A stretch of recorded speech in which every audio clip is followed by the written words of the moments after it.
theories.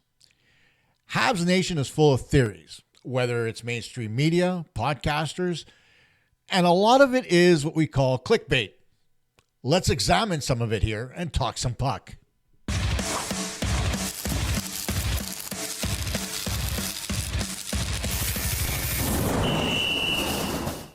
Hey gang, welcome back to the channel. I'm Kosta for this October 1st, 2025, and the Canadiens had the day off today, and what did they do? Well, they decided to go out and play around the golf. Like you don't play enough of it in the summer. But anyway, it is what it is, right? The guys went out as a group. It looks like the game against the Ottawa Senators really had them bond together, given the fact that they were being defended by some great players on the ice. And we're going to talk about that a little bit as we go along here. But by and large, to watch the chemistry build on this team, it's something to behold.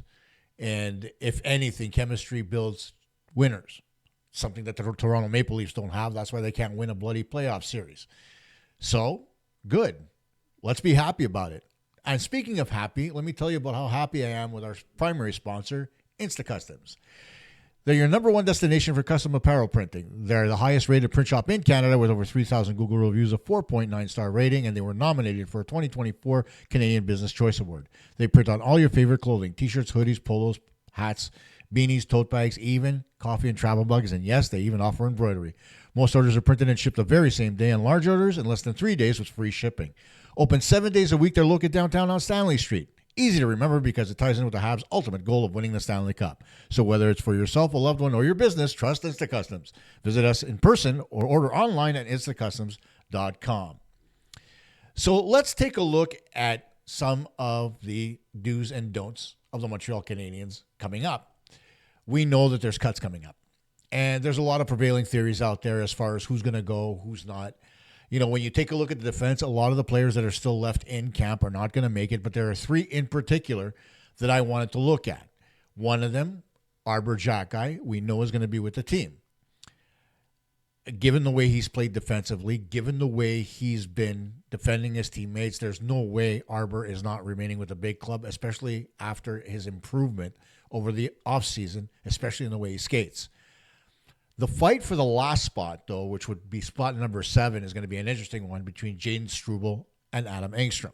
Struble, of course, bringing a little bit of that robustness as we talk about, but Adam Engstrom has been quietly good for the Montreal Canadiens this preseason. He hasn't been overly flashy. He hasn't made prevailing mistakes, but he has been good.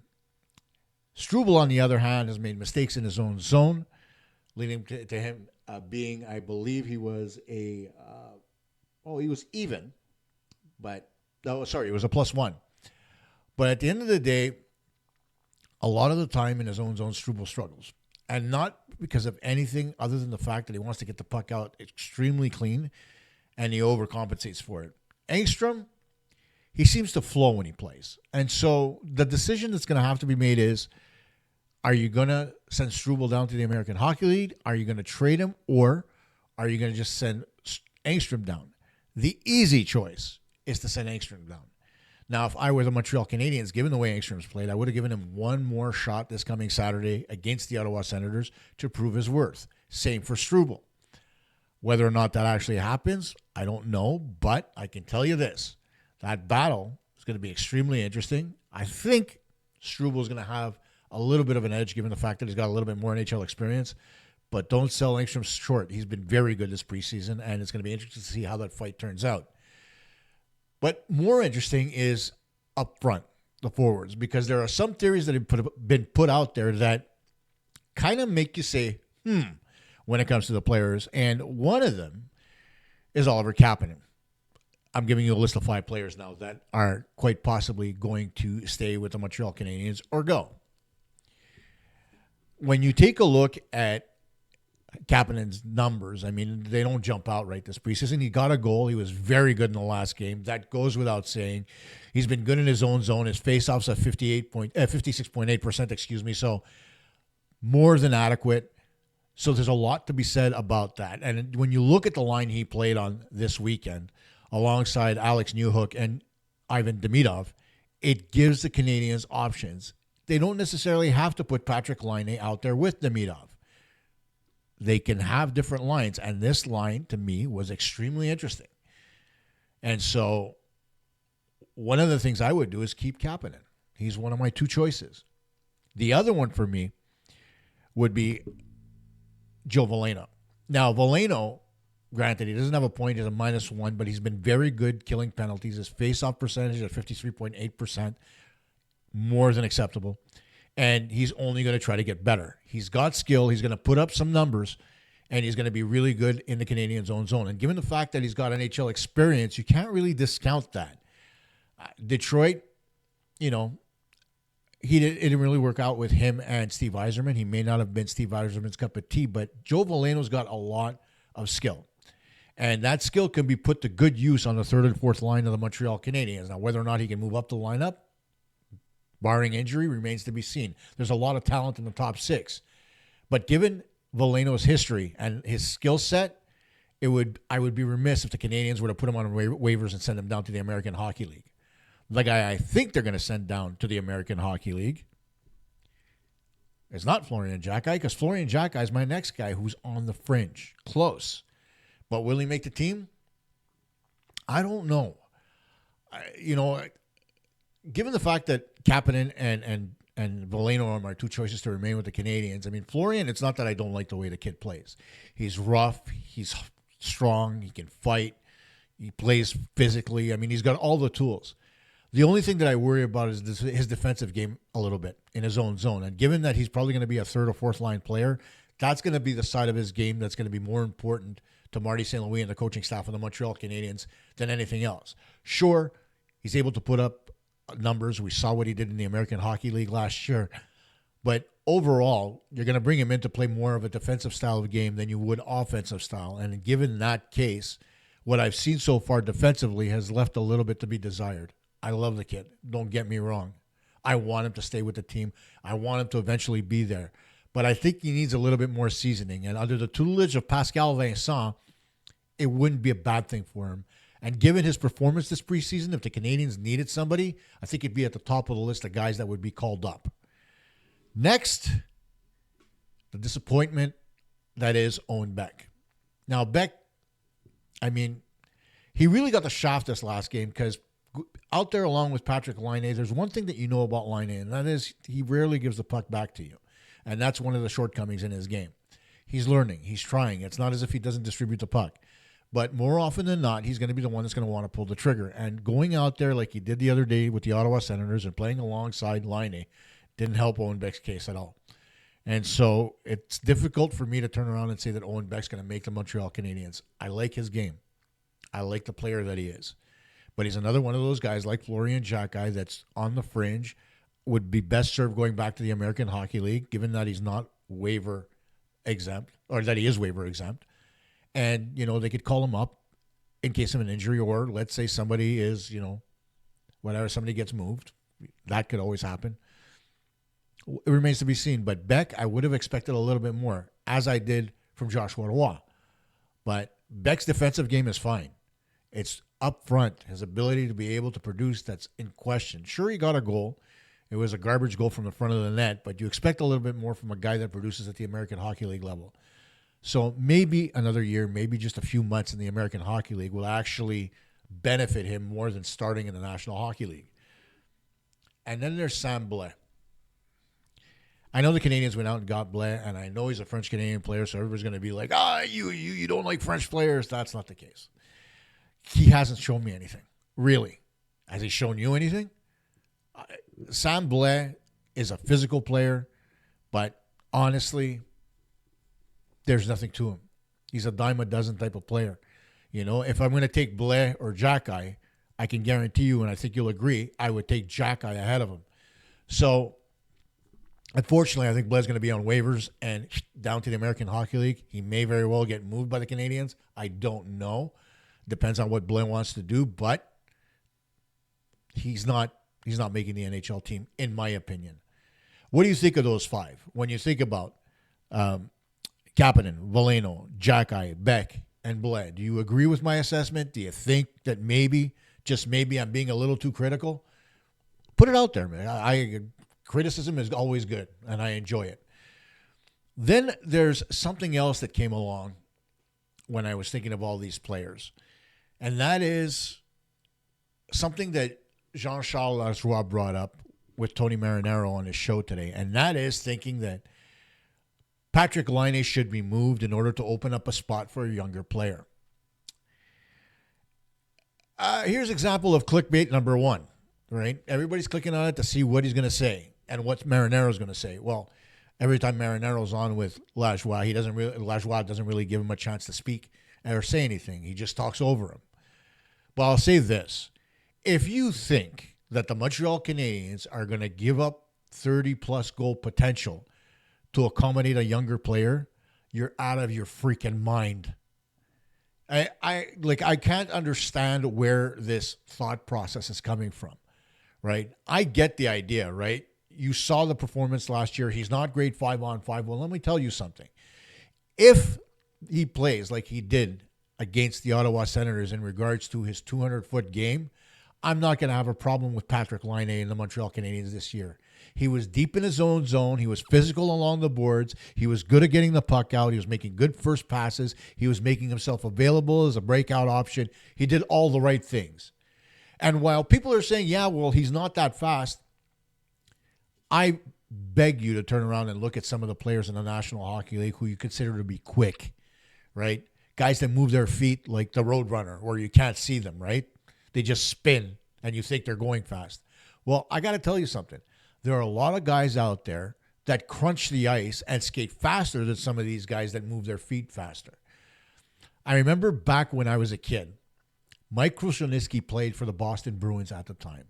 Now, Krushelnyski also played hockey in Montreal with my elder brother, but the thing about Mike was when you would go watch the Bruins and the Canadiens play, and you would see Mike on the ice. He was a big guy, right? I think he was about 6'5", 6'6". But the one characteristic that Krushelnyski brought to the table that you didn't really have with other NHL players was that the ice would scream when he would dig into it. Crunch, crunch, crunch. And Mike, being a tall guy, was not fleet of foot, but every stride counted. He would get down the ice in the blink of an eye. And that's what you have to look at here. Laine won't get there in a blink of an eye, but by no stretch is he slow. I've watched guys that are slow. Murray Barron was slow. David Savard was slow. Last season, at least. You know, Douglas Murray was slow. Patrick Laine doesn't fall into that category. He's a different kind of skater, but he's not slow. So the idea of taking Patrick Laine and moving him aside to allow space for Florian Jacka to start in the National Hockey League is asinine. I mean, I honestly think, and I don't know if you agree or disagree, again, put it in the comments if you don't, but I think that Laine, given how happy he is in Montreal, would be willing to take a little bit of a pay cut to be able to stay. If you love the game that much and you know that if you go somewhere else you may not be as happy, that changes your perspective on things, right? And that's a really important part of his life right now, is being happy and enjoying what he does for a living. And so if the Canadiens come out, he produces, and the Canadiens come out and say, you know what, Patrick, we can give you $6.5 to $7 million a year, or even $6 million. Would you consider remaining with the team? I don't think the answer would be no. I think given the circumstances, given how happy he is, given how much Montreal reminds him of home, that being Finland, I don't think it's all about just the game for him. So I think he might take that hometown discount if that were the case. So if he does, and he's able to produce 25 to 30 goals a year, what do you do at that point? Do you say no? Do you not want to keep him at that point? I might be going a little bit low on the amount, right? Let's say $7 million. Less than Caulfield and Suzuki, but a little bit more than some of the other guys lower on the totem pole. So say 7.5, 7.5. If they were to sign him for that, would you be willing to keep Patrick Laine? I don't know about you, but the potential of having a 30-goal scorer in the lineup or another 30-goal scorer, given that, we've already got Suzuki, we've already got Caulfield, you add Laine to the mix. Nobody knows what Demidov's going to do this year, so, we're hoping that he gets to similar numbers to that. Why would you give it up for a kid that at maximum has scored 24 goals in the American Hockey League? Think about that for a minute before you answer, and then put it in the comments if you'd like. Now, next up is, well, let's talk about our sponsor, and that would be cheapesttshirts.ca. Proudly Canadian and trusted by thousands of customers, they deliver unbeatable value. You'll always get the lowest prices plus same-day shipping, even next-day delivery, so your order arrives fast. With over 1,000 products from more than 36 trusted brands like Gildan jerseys and American Apparel, the selection is unmatched. Whether you're shopping for everyday clothing, tote bags, aprons, and so much more, you'll find it all in one place. Cheapesttshirts.ca is the go-to source for businesses, events, apparel printing companies, and resellers, or even people who are just looking for the best deals on everyday clothing. Plus, enjoy free shipping on large orders and a simple, easy-to-use website that makes ordering online a breeze. Cheapest deals in Canada today at cheapesttshirts.ca. Now, another thing I wanted to bring up was the idea that Nick Cousins was trying deliberately to hurt Ivan Demidov. Now, we did get some exclusive footage of Nick Cousins trying to slash Demidov. And listen carefully because you can hear Cousins yell. The sun shot! Yeah. A little bit of humor there for all of you Looney Tunes fans, if you remember the Open Sesame episode with Daffy Duck, Bugs Bunny, and Hassan. But when you take a look at what Nick Cousins did on that shift, number one, he tried to hit him and he missed because Demidov ducked. And then as he was coming back, he gave him a hack and it caught him in between the glove. I've already talked about the gloves and the short cuffs, right? I mentioned that, if a guy like Demidov wants pliability in his glove, he's going to give up protection. Case in point. So let's not blame all of it on Cousins. It was a two-handed slash on top of his hand that could have been avoided with the right protection. It is what it is. There's a gap in the glove. He got nailed. End of story. Nick Cousins isn't the dirtiest player in the game. He isn't a Tom Wilson. He doesn't go out there headhunting. He doesn't go out there trying to hurt people. He's a former Hab, for Christ's sake. Just because he's playing for the Ottawa Senators doesn't mean that his scruples have changed. So I don't think Nick Cousins was deliberately trying to hurt Ivan Demidov. And that's another piece of clickbait for you because a lot of people have been saying, oh, yeah, Cousins, they should have sent in the video to the league, have it reviewed. I'm sorry. It's a hockey play. He tried to chop the stick. He chopped his hand. Get over it. We're done. He got the penalty. Demidov, unfortunately, left the game after coming back. We don't know what the status is. If there's no update, that's a good thing. Because if there was something wrong, they would have announced it already. But there isn't. So we'll see. Now, finally, a couple of things that I also wanted to discuss in regards to a